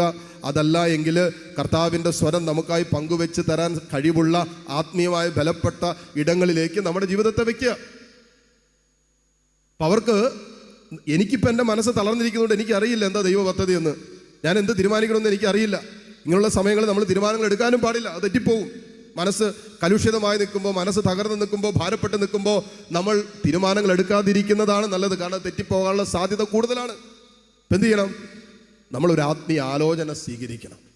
എൻ്റെ മനസ്സിനെ ബലപ്പെടുത്താൻ തക്ക വിധത്തിൽ എന്നോട് സംസാരിക്കാൻ പറ്റുന്ന, ദൈവത്തിൻ്റെ സ്വരം എന്നോട് പങ്കുവയ്ക്കാൻ പറ്റുന്ന, എൻ്റെ ഈ അവസ്ഥയിൽ, എൻ്റെ ഈ സങ്കടങ്ങളിൽ എൻ്റെ ചോർന്നു പോയ ആത്മധൈര്യം വീണ്ടെടുത്ത് തരാൻ കഴിവുള്ള വ്യക്തികളെ, ഇടങ്ങളിലേക്ക് നിങ്ങൾ നിങ്ങളുടെ ജീവിതത്തെ വയ്ക്കണം. ഹല്ലേലൂയ. ശ്രമത്തിൽ പറഞ്ഞ ഹല്ലേലൂയ. അത് നമ്മൾ പറയാറില്ല, ശുശ്രൂഷകളിലൊക്കെ നമ്മൾ പരസ്പരം ബലപ്പെടുത്തിയാൽ മുന്നോട്ട് പോകുന്നത് അല്ലേ. ഞാൻ തളരുന്ന സമയത്ത് ബാക്കിയുള്ളവർ എന്നെ ബലപ്പെടുത്തും, അവർ തളരുന്നെന്ന് തോന്നുമ്പോൾ നമ്മൾ അവരെ ബലപ്പെടുത്തും. ഇങ്ങനെയാണ് നമ്മൾ മുന്നോട്ട് പോയിക്കൊണ്ടിരിക്കുന്നത് കുടുംബത്തിലൊക്കെ. അതുകൊണ്ടാണ് നമുക്കൊരു ആത്മീയ വളർച്ചയും ദൈവത്തോടുള്ള ബന്ധം നമുക്ക് വേണമെന്ന് പറയുന്നത്. എന്താണെന്നറിയാവോ? നമ്മുടെ കുടുംബത്തിൽ ആരെങ്കിലും തളരുന്ന അനുഭവം ഉണ്ടാകുമ്പോൾ ഒരു ആത്മീയ പക്വതയുള്ള ബലമുള്ള ഒരാളുണ്ടെങ്കിൽ ഉണ്ടല്ലോ, ആ കുടുംബത്തെ, ആ കുടുംബാംഗങ്ങളെ എങ്ങനെയെങ്കിലും അവസ്ഥയിൽ നിന്ന് പിടിച്ച് മുന്നോട്ട് കൊണ്ടുവരും. കുടുംബത്തിലൊരു അനർത്ഥം സംഭവിച്ചു, കുടുംബത്തിലൊരു പ്രശ്നം ഉണ്ടായി, അപ്പോഴേ ബാക്കിയുള്ളവരെല്ലാവരും കൂടി ആ വിഷയത്തെ നെഗറ്റീവായിട്ട് കാണുകയും ആ വിഷയത്തെക്കുറിച്ച് നെഗറ്റീവായിട്ട് സംസാരിക്കാൻ തുടങ്ങുമ്പോൾ, കർത്താവിൽ ആശ്രയം ഉറപ്പിച്ചിട്ടുള്ള, ദൈവവചനത്താൽ ബലപ്പെട്ടിട്ടുള്ള ഒരു ദൈവ പൈതൽ ആ കുടുംബത്തിലുണ്ടെങ്കിൽ, പോട്ടെന്ന്, ദൈവം അറിയാതെ വല്ലതും സംഭവിക്കോ? ഇത്രയും നാൾ ദൈവം നടത്തിയില്ലേ? ഇത്രയും നാൾ ദൈവം കൈപിടിച്ചില്ലേ? പിന്നെ നമ്മൾ എന്തിനാ ടെൻഷൻ അടിക്കുന്നത്? ഇതൊക്കെ കടന്നു പോകുന്നു, ഇതൊക്കെ മാറിക്കോളും, ഇതും കടന്നു പോകും എന്ന് വിശ്വസിക്കാൻ തക്ക വിധത്തിൽ ആത്മധൈര്യം പങ്കുവെക്കാൻ കഴിവുള്ള ഒരാളെങ്കിലും കുടുംബത്തിലുണ്ട് എങ്കിൽ ആ കുടുംബത്തിൻ്റെ മുഴുവനും പ്രതിസന്ധിയെ വളരെ ലാഘവത്തോടെ, അത്ര കണ്ട് കഠിനമാക്കാതെ അനുഭവത്തെ മുന്നോട്ട് കൊണ്ടുപോകാൻ ആ വ്യക്തിയുടെ പ്രസൻസ്, സാന്നിധ്യത്തിന് പറ്റും. ഹല്ലേലൂയ. അല്ലാതെ നമ്മളും കൂടി നമ്മുടെ ഭാഗം കൂടി ഇട്ട് അല്ലേലും ഇനി നമ്മൾ രക്ഷപ്പെടാൻ പോകുന്നില്ല, നമ്മൾ ഇത്രയൊക്കെ ഈ ഒന്നും നമ്മളും കൂടി അതിൻ്റെ ബാക്കിയും കൂടി അങ്ങോട്ട് ഇട്ട് ബേഷായി 5 പേരും കൂടി വട്ടം കൂട്ടിയിരുന്ന് കരഞ്ഞുകൊണ്ടിരിക്കുക. ഒരാൾ പോലും ഇല്ലെന്നുള്ളതാണ്. അതായത് ആ വീട്ടിൽ ഒരാൾ പോലും ഇല്ല അല്പം ഒരു ആത്മീയ പക്വതയുള്ള, വിശ്വാസത്തിൻ്റെ ധൈര്യം, കരുത്തുള്ള. അങ്ങനെ അവസ്ഥ വന്ന് എന്താ അവസ്ഥയായിരിക്കും? എന്തൊരു ദയനീയ അവസ്ഥയായിരിക്കും കുടുംബത്തിൻ്റെ അവസ്ഥ. ഓരോ പ്രശ്നങ്ങൾ വരുമ്പോൾ എല്ലാം തലകുത്തി വീഴും. പിന്നെ ആരെങ്കിലുമൊക്കെ പിടിച്ചെഴുന്നേൽപ്പിക്കണം. വീണ്ടും അടുത്ത പ്രശ്നം, വീണ്ടും എല്ലാം കൂടി വീഴും. പിന്നെ കുറേ നാളത്തേക്ക് വീണ് കിടക്കും. പിന്നെ എങ്ങനെയെങ്കിലൊക്കെ ആരെങ്കിലൊക്കെ വഴി എഴുതിയിട്ട് കുറച്ച് വീണ്ടും പ്രശ്നം വരും. പ്രശ്നം ഇങ്ങനെ വന്നുകൊണ്ടിരിക്കുമല്ലോ. വീണ്ടും എല്ലാം കൂടി അടിച്ചു കുത്തി താഴെ കിടക്കും. കാരണം എന്താ? ഇവരെ പിടിക്കാൻ ഇവരുടെ വീട്ടിൽ തന്നെ ആരും ഇല്ലെന്നേ. ഇവരുടെ ഭവനത്തിൽ തന്നെ അത്ര കണ്ട് ആത്മീയ പക്വതയുള്ള. അതുകൊണ്ടാണല്ലോ നമ്മൾ എന്തിനാ ഈ വചനം കേൾക്കുന്നത്? നമ്മൾ വചനം കേൾക്കുന്നത് എന്തെങ്കിലുമൊക്കെ നമ്മുടെ ജീവിതത്തിൽ അത്ഭുതങ്ങളും അടയാളങ്ങളും കാണുക എന്നുള്ളത് മാത്രമല്ല, നമ്മുടെ ആന്തരിക വൈകാരിക മനുഷ്യനെ, വിശ്വാസ ജീവിതത്തെ ബലപ്പെടുത്തിയിട്ട് നമ്മുടെ കൂടെയുള്ള ഒരുവൻ തളരുമ്പോൾ, തകരുമ്പോൾ, വീണുപോകുന്ന അനുഭവം വരുമ്പോൾ അവൻ്റെ കൈക്ക് പിടിക്കാനുള്ള കൈബലം ആർജിച്ചെടുക്കുന്ന സമയമാണ് നമ്മൾ ഈ വരുന്ന കൺവെൻഷനുകളിലും ശുശ്രൂഷകളിലൊക്കെ പങ്കുചേരുമ്പോൾ നമുക്ക് കിട്ടുന്നത്. ഹല്ലേലൂയ. സർവ്വത്തിൽ പറഞ്ഞേ ഹല്ലേലൂയ. നിങ്ങൾ ഗലാത്യർക്ക് എഴുതിയ ലേഖനം അതിൻ്റെ 6-ാം അധ്യായം 2-ാമത്തെ വചനം ഒന്ന് വായിച്ച്. പരസ്പരം ഭാരങ്ങൾ വഹിച്ചുകൊണ്ട് ക്രിസ്തുവിൻ്റെ നിയമം നിങ്ങൾ പൂർത്തിയാക്കുവിൻ. വചനം പറയാണ്, നിങ്ങൾ പരസ്പരം ഭാരങ്ങൾ വഹിച്ചുകൊണ്ട് ക്രിസ്തുവിൻ്റെ നിയമം, അത് സ്നേഹമാണ്, ക്രിസ്തുവിൻ്റെ നിയമം സ്നേഹമാണ്, ഈ സ്നേഹത്തിൻ്റെ നിയമം പൂർത്തിയാക്കുവിൻ. ഭാരം വഹിക്കണ്ടേ? ഭാരം വഹിക്കാനുള്ളൊരു ബലം നമുക്ക് വേണ്ടേ? അവരൻ്റെ ഭാരം കൂടി എടുക്കാനുള്ളൊരു കരുത്ത് നമുക്ക് വേണ്ടേ? ഹല്ലേലൂയ. ശ്രമത്തിൽ പറഞ്ഞേ ഹല്ലേലൂയ. ഇങ്ങനെയുള്ള വിഷയങ്ങളൊക്കെ ഉണ്ടാകുമ്പോൾ നമ്മൾ കൃത്യമായിട്ട് നമ്മൾ അങ്ങനെയുള്ള ഇടങ്ങളെ, വ്യക്തികളെയൊക്കെ നമ്മൾ മനസ്സിൽ കണ്ടുവയ്ക്കണം. എന്തിനാണെന്നറിയാമോ? ഇങ്ങനൊരു ഒരു വിഷയം, അതൊരു തീരുമാനം എടുക്കാൻ പറ്റുന്നില്ല, വല്ലാതെ ഡിസ്റ്റർബഡായിട്ട് നിൽക്കുന്ന, കുടുംബമായിട്ട് ഡിസ്റ്റർബഡാണ്. അപ്പോൾ നമുക്ക് ഒന്ന് ഓടിച്ചെല്ലാൻ, പങ്കുവയ്ക്കാൻ, ഷെയർ ചെയ്യാൻ, അങ്ങനെ ഒരു ആത്മീയ ഉപദേശം സ്വീകരിക്കാൻ പറ്റുന്ന ഒരിടം, ആത്മീയ ഉപദേശം കേൾക്കാൻ പറ്റുന്ന ഒരിടം നമ്മുടെ ജീവിതത്തിൽ ഉണ്ടാകണം. ഹല്ലേലൂയ. ഇനി 5-ാമത്തത് വളരെ പ്രധാനപ്പെട്ടതാണ്. അനേകർക്ക് ഇന്ന് ഭയമാണ്, കുറ്റബോധമുണ്ട്, നിരാശയുണ്ട്, ഉറക്കമില്ലാത്ത അവസ്ഥയുണ്ട്. ഇങ്ങനത്തെ അവസ്ഥകളൊക്കെ വരുമ്പോൾ പ്രത്യേകം ശ്രദ്ധിക്കണം. ചിലപ്പോൾ നമ്മുടെ വൈകാരിക മനുഷ്യൻ തകർക്കപ്പെട്ട് പോയതിൻ്റെ പിന്നിൽ പാപത്തിൻ്റെ കണക്കുണ്ടാകും. കാരണം പാപത്തിൻ്റെ ഒരു പരിണത ഫലമാണ്. പാപം കുറ്റബോധത്തിലേക്ക് നയിക്കും, നിരാശയിലേക്ക് നയിക്കും, ഭയത്തിലേക്ക് നയിക്കും. അത് നമ്മുടെ മനസ്സിൻ്റെ ഏകാഗ്രതകളെയും സ്വസ്ഥതകളെയും അനർത്ഥങ്ങളിലേക്കും അസ്വസ്ഥതകളിലേക്കും ഒക്കെ തള്ളിയിടും. അപ്പം ഇങ്ങനെയുള്ള സാഹചര്യങ്ങൾ, അനുഭവങ്ങളൊക്കെ ഉണ്ടാകുമ്പോൾ നമ്മൾ അതിനുള്ള പ്രതിവിധി എന്താണെന്ന് ചോദിച്ചാൽ, അത് നമ്മുടെ വൈകാരിക മനുഷ്യനാണ് മുറിപ്പെടുത്തുന്നത്, പാപം. അപ്പോൾ നമ്മൾ ചെയ്യേണ്ട കാര്യങ്ങൾ നമുക്കറിയാം. നമ്മൾ നല്ലൊരു കുമ്പസാരം നടത്തുക, അല്ലെങ്കിൽ ആദ്യം നമ്മൾ നന്നായിട്ട് ക്ഷമിക്കാനുള്ളവരോട് ക്ഷമിക്കുക, നമ്മുടെ പാപത്തെ ഓർത്ത് അനുതപിക്കുക, നല്ല കുമ്പസാരം നടത്തുക, വിശുദ്ധിയോടെ വിശുദ്ധ കുർബാന സ്വീകരിക്കുക. ഫുൾ പാക്കേജായി. ഹല്ലേലൂയ. ഉറക്കമില്ലാത്ത ആരെങ്കിലും ഉണ്ടെങ്കിൽ ഈ ഒരു കാര്യം ആദ്യം ചെയ്തിട്ട് ഉറക്ക ഗുളിക കഴിക്കാൻ പോകാവൂ. കാരണം ഈ പാപത്തിൻ്റെ പ്രത്യേകതയാണ്, പാപം നമ്മുടെ വൈകാരിക മനുഷ്യനെ കംപ്ലീറ്റ് അങ്ങോട്ട് തകർത്ത് കളയും, അടിച്ച് നശിപ്പിച്ച് കളയും. ഉറക്കവും പോവും, സ്വസ്ഥതയും പോവും, സമാധാനവും പോവും. ഇപ്പം സൗഖ്യം കിട്ടാൻ എളുപ്പമാണ്, വൈകാരിക മനുഷ്യന് സൗഖ്യം കിട്ടാൻ എളുപ്പമാണ്. അതുകൊണ്ടാണല്ലോ യാക്കോബിൻ്റെ ലേഖനം അതിൻ്റെ 5-ാം അധ്യായം 16 മുതലുള്ള വചനങ്ങൾ നാം വായിക്കുന്നുണ്ട്. നിങ്ങളിൽ ആരെങ്കിലും രോഗികളാണെങ്കിൽ സഭയിലെ ശ്രേഷ്ഠന്മാരെ വിളിക്കട്ടെ, എന്നിട്ട് തൈലം പൂശി പ്രാർത്ഥിക്കട്ടെ. നിങ്ങൾ പാപം ചെയ്തിട്ടുണ്ടെങ്കിൽ അത് ഏറ്റു പറയ്, കർത്താവ് നിങ്ങളെ സുഖപ്പെടുത്തും എന്നാണ് പറഞ്ഞത്. കർത്താവിൻ്റെ സൗഖ്യം അനുഭവിക്കാൻ പറ്റും. അതുകൊണ്ട് ഇത് വളരെ പ്രധാനപ്പെട്ട ഒരു വിഷയമാണ്. നമ്മൾ ചങ്കിൽ എഴുതിയിടേണ്ട വിഷയമാണിത്. നമ്മളെ വൈകാരിക മനുഷ്യനെ പാപത്തിന് വ്രണപ്പെടുത്താൻ പറ്റും, മുറിപ്പെടുത്താൻ പറ്റും. എത്രയോ പേരാണെന്നറിയുന്നത് പാപത്തിൻ്റെ കുറ്റബോധത്തിൽ കിടക്കുന്നത്. എനിക്കിൻ്റെ രക്ഷയില്ല, ഞാൻ അങ്ങനെ ചെയ്തു, ഇത്രയും വലിയ പാപം ചെയ്തു. നമ്മുടെ പാപത്തെക്കാളും വലുതാണെന്ന് ദൈവത്തിൻ്റെ കരുണ. നമ്മളതേക്കുറിച്ച് ആലോചിച്ച് അസ്വസ്ഥപ്പെടേണ്ട കാര്യമൊന്നുമില്ല. പാപത്തിലേക്ക് നമ്മൾ വീണു, തെറ്റിലേക്ക് നമ്മൾ വീണു പോയി എന്ന് കരുതി നമ്മുടെ ജീവിതം തീർന്നു എന്ന് ചിന്തിക്കരുത്. അത് പിശാചിൻ്റെ കെണിയാണ്. അവിടെ നിന്ന് ദൈവത്തിൻ്റെ കരുണ നിന്നെ കൈക്ക് പിടിച്ചെഴുന്നേൽപ്പിക്കാൻ കരുത്തുള്ളതാണ്, ശക്തിയുള്ളതാണ്. കർത്താവിൻ്റെ കാരുണ്യത്തിൽ ആശ്രയിക്കുക, പാപത്തെ ഓർത്ത് അനുതപിക്കുക, ഏറ്റുപറയുക, കുമ്പസാരിക്കുക, വിശുദ്ധിയോടെ വിശുദ്ധ കുർബാന സ്വീകരിക്കുക. നിങ്ങളൊന്ന് ആലോചിച്ച് നോക്കിയാൽ, ദാവീദ് രാജാവ് എന്ത് പാപം ചെയ്തത്.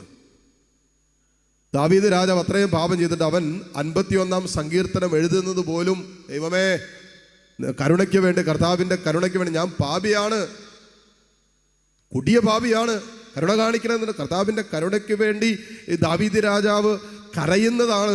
മറ്റൊരു വാക്യം പറഞ്ഞ 51-ാം സങ്കീർത്തനം വീണ്ടെടുക്കപ്പെട്ടില്ലേ അത്രയും വലിയ പാപത്തിൽ നിന്ന്. ഒരിക്കലും പൊറുക്കില്ല, ക്ഷമിക്കില്ല എന്ന് വിചാരിച്ച വിഷയത്തിൽ നിന്നും കർത്താവ് കരുണ കാണിച്ച് വീണ്ടെടുത്തില്ലേ. അപ്പം അതിൻ്റെ കുറ്റബോധവും അല്ലേ. ഈ പത്രോസ് പാപം ചെയ്തു, തെറ്റ് ചെയ്തു, കർത്താവിനെ തള്ളിപ്പറഞ്ഞ്, പക്ഷേ പത്രോസ് അനുതപിച്ചു. അതുകൊണ്ട് തന്നെ അവൻ വീണ്ടെടുക്കപ്പെട്ടു. യൂദാസും പാപം ചെയ്തു. യൂദാസിന് പറ്റിയൊരു പ്രശ്നം തുടങ്ങി, യൂദാസ് അനുതപിച്ചില്ല. യൂദാസ് കുറ്റബോധത്തിലേക്ക് പോയി, സ്വയം ശപിച്ചു, സ്വയം കുറ്റപ്പെടുത്തി. എൻ്റെ അവസാനം അവൻ ആത്മഹത്യ ചെയ്തു. കാരണം എന്താ? അയ്യോ, ഞാൻ എൻ്റെ ഗുരുവിനെ വഞ്ചിച്ചില്ലേ, ഞാൻ എൻ്റെ ഗുരുവിനെ വഞ്ചിച്ചില്ലേ, ഞാൻ എൻ്റെ ജീവിത പങ്കാളിയെ വഞ്ചിച്ചില്ലേ, എൻ്റെ മക്കളെ.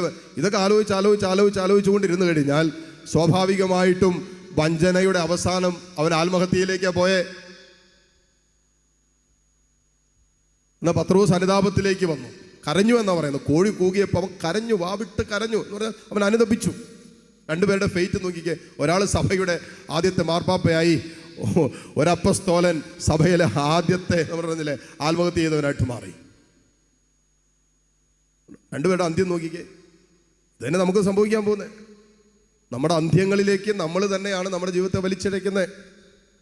അതുകൊണ്ട് അകാരണമായ കുറ്റബോധത്തിൻ്റെ, ഭയത്തിൻ്റെ, ആകുലതയുടെ വിഷയങ്ങൾ പാപത്തിൻ്റെ സ്വാധീനം മൂലമാണെങ്കിൽ ആ മേഖലകൾ നമ്മൾ അനുതപിക്കാൻ, ക്ഷമിക്കാൻ, ഏറ്റുപറയാൻ, കുമ്പസാരിക്കാനൊക്കെ തയ്യാറാണെങ്കിൽ വിശുദ്ധി നമുക്ക് വല്ലാത്തൊരു സൗഖ്യം നമ്മൾ അനുഭവിക്കാൻ തുടങ്ങും. സന്തോഷത്തോടെ പറഞ്ഞേ ഹല്ലേലൂയ, ഹല്ലേലൂയ, ഹല്ലേലൂയ. അവസാനത്തേത്, ദൈവത്തിൻ്റെ നന്മയിലും അനന്ത പരിപാലനയിലും നീ ഇപ്പോൾ കടന്നു പോകുന്ന അനുഭവത്തിൻ്റെ നടുവിൽ വിശ്വസിക്കുക. വളരെ പ്രധാനപ്പെട്ടതാണ്. ഇപ്പോൾ സങ്കടമാണ്, ഇപ്പോൾ വേദനയാണ്, ഇപ്പോൾ ദുരിതമാണ്, ഇപ്പോൾ ഒരു ആശ്വാസമില്ല, ഇപ്പോൾ ഒരു പ്രതീക്ഷിക്കാനൊന്നുമില്ല. പക്ഷേ ദൈവത്തിൻ്റെ നന്മയിലും അനന്ത പരിപാലനയിലും നീ നിന്റെ വിശ്വാസം അർപ്പിക്കുക. റോമ 8:28 പറയുന്നത്. ദൈവത്തെ സ്നേഹിക്കുന്നവർക്ക്, പദ്ധതി അനുസരിച്ച് വിളിക്കപ്പെട്ടവർക്ക് എല്ലാം ഇപ്പോഴത്തെ വേദനയും ദുരിതവും ദുഃഖവും തകർച്ചയും സങ്കടവും കണ്ണുനീരും എല്ലാം നന്മയ്ക്കാക്കി പരിണമിപ്പിക്കാൻ അവന് പറ്റും. ഇതാണ് വിശ്വസിക്കേണ്ടത്. ജോസഫിന്റെ ജീവിതത്തിൽ അവൻ്റെ സഹോദരങ്ങൾ തകർത്തു, ഒറ്റിക്കൊടുത്തു, വിറ്റു, എന്തെല്ലാം കള്ളത്തരം, വഞ്ചിച്ച്, ചതി, ഇതെല്ലാം ചെയ്ത് അത്ര ആ ചെറുപ്രായത്തിൽ തന്നെ അത്രമാത്രം പീഡനങ്ങൾ സഹോദരത്തിൽ നിന്നുണ്ടായി. ഈജിപ്തിലേക്ക് നാടുകടത്തപ്പെട്ടു. അവിടെ ചെന്നിട്ടും വേദനകളുടെയും പീഡനങ്ങളുടെയും തെറ്റിദ്ധാരണകളൊക്കെ അനുഭവത്തിൽ ജയിലറയിൽ കിടക്കേണ്ട അനുഭവങ്ങളൊക്കെ ഉണ്ടായപ്പോഴും വചനം പറയാണ് ജോസഫിൻ്റെ കൂടെ ദൈവം ഉണ്ടായിരുന്നു, അല്ലെങ്കിൽ ജോസഫ് ദൈവത്തെ വിട്ടില്ല. കർത്താവിനെ ജോസഫ് വിട്ടില്ല. അതുകൊണ്ട് എന്താ സംഭവിച്ചേ?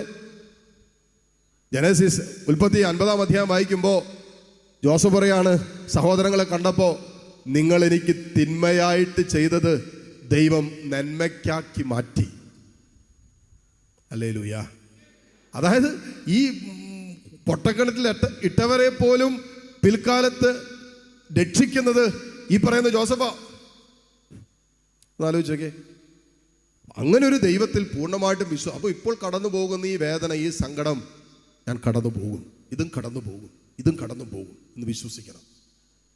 ദൈവത്തിൻ്റെ ഉപരി നന്മയിലും ദൈവത്തെ സ്നേഹിച്ച് പദ്ധതി അനുസരിച്ച് വിളിക്കപ്പെട്ട് ജീവിച്ചുകൊണ്ടിരിക്കുന്ന നമുക്ക് നമ്മെക്കുറിച്ചുള്ള പദ്ധതി ജെറമിയ 29:11 പറയുന്ന പോലെ നിന്നെക്കുറിച്ചുള്ള പദ്ധതി അത് നാശത്തിൻ്റെ പദ്ധതിയല്ല, മറിച്ച് ക്ഷേമത്തിനുള്ള പദ്ധതിയാണ്. അത് ക്ഷേമത്തിനുള്ള പദ്ധതിയാണെന്ന് പറഞ്ഞത്. അതുകൊണ്ടാണ് പത്രോസിൻ്റെ 1-ാമത്തെ ലേഖനം അതിൻ്റെ 5-ാം അധ്യായം 6 മുതലുള്ള വചനങ്ങൾ നാം വായിക്കുമ്പോൾ വചനത്തിൽ എഴുതി വെച്ചിട്ടുണ്ടല്ലോ, നിന്റെ കഷ്ടപ്പാടും നിന്റെ ആകുലതകളും നിന്റെ വിഷമങ്ങളും നിന്റെ സങ്കടങ്ങളെല്ലാം കർത്താവിൽ അർപ്പിക്കുവിൻ, തക്ക സമയത്ത് അവിടെ നിന്ന് നിന്നെ ഉയർത്തിക്കൊള്ളും. അതുവരെ ഇപ്പോൾ വേദനയാണെന്നേ, ദുരിതമാണെന്നേ, സങ്കടമാണെന്നേ, ശരിയാണ്. പക്ഷേ കർത്താവിൻ്റെ സമയത്തിനായിട്ട് കാത്തിരിക്കുക. അതുവരെ പൂർണ്ണമായിട്ട് ദൈവത്തിൽ വിശ്വസിക്കുക. ദൈവത്തിൻ്റെ നന്മയിലും ദൈവത്തിൻ്റെ പരിപാലനയിലും ദൈവത്തിൻ്റെ കരുതലിലും ജീവിതം പൂർണ്ണമായി കൊടുത്തിട്ട് വിശ്വസിക്കുക. നമുക്ക് നന്മയായിട്ടുള്ളതേ ദൈവം ചെയ്യൂ. ദൈവത്തെ സ്നേഹിക്കുകയും ദൈവത്തിൻ്റെ പദ്ധതി അനുസരിച്ച് നമ്മൾ സഞ്ചരിക്കുകയും ചെയ്യുമ്പോൾ നമുക്ക് നന്മയായിട്ടുള്ളതേ ദൈവം ചെയ്യൂ. അല്പകാലത്തേക്ക് വേദനയെന്നും ദുരിതമെന്നും സങ്കടമെന്നും തോന്നിയാലും നിന്റെ കണ്ണുനീരിനെ കർത്താവ് പുഞ്ചിരിയാക്കി മാറ്റും, ആനന്ദഭരിതമാക്കി മാറ്റും. ഹല്ലേലൂയ. സന്തോഷത്തോടെ പറഞ്ഞേ ഹല്ലേലൂയ, ഹല്ലേലൂയ. അപ്പോൾ നമ്മുടെ അനുദിന ജീവിതം മനസ്സ് തളരവും തകർക്കപ്പെടുകയും ഒക്കെ ചെയ്യുമ്പോൾ നമുക്ക് കർത്താവ് വചനത്തിലൂടെ പല വഴികളും പറഞ്ഞു തന്നിട്ടുണ്ട്. നമ്മളത് അതിലേക്ക് ജീവിതം സമർപ്പിച്ച് കഴിഞ്ഞാൽ നമ്മൾ ഒത്തിരി കണ്ട് മനസ്സ് തളർന്നും തരിപ്പണമായിട്ട് പോവുകയല്ല, നമുക്ക് അതിനെ അതിജീവിച്ച് മുന്നോട്ട് പോകാൻ പറ്റും. അതാണ് കർത്താവ് നമ്മളിൽ നിന്ന് ആഗ്രഹിക്കുന്നത്. അതുകൊണ്ട് ആ കർത്താവിൻ്റെ ആലോചനയാണ് നമ്മുടെ ജീവിതത്തെ കൈപിടിച്ച് നടത്തേണ്ടത്.